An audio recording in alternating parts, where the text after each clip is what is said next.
This is the only country in the world that grows all the food it needs amid ongoing conflicts from Europe to the Middle East. Countries are turning inward, prioritizing self-reliance and food security.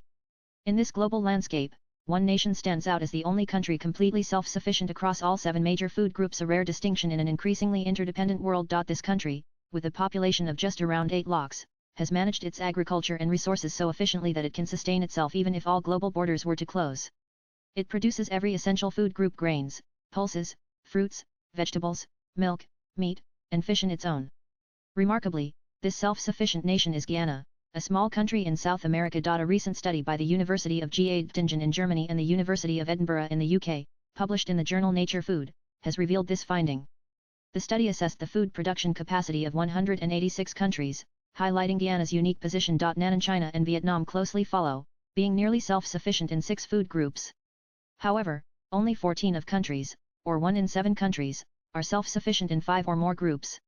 Alarmingly, over a third of the countries studied can only produce 2 or fewer food groups independently.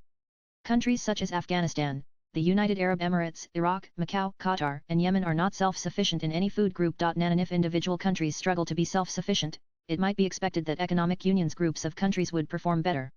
However, this report indicates that the reality is quite the opposite. The Gulf Cooperation Council is self-sufficient only in meat. West Africa and the Caribbean Union are the only 2 groups that have achieved self-sufficiency. No union has become self-sufficient in vegetables. In other words, even together, the world's major economic unions cannot grow enough vegetables to sustain themselves. Nannan, if global trade comes to a halt for any reason such as war, pandemic, or climate emergency, lives of billions could be at risk. According to the report, most countries rely on just one nation for the majority of their food imports. Importing more than half of their food from a single trade partner can be extremely risky in the event of a market shock, potentially disrupting food prices, supply chains, and public health. Nannan, India is a large agriculture-based economy, but due to its growing population and the climate crisis, it is not self-sufficient in every food group. The country relies heavily on imports, especially for items like oil, pulses, and fruits. On the other hand, the US, despite its advanced land and technology, is not considered self-sufficient in all food groups due to a lack of diet diversity.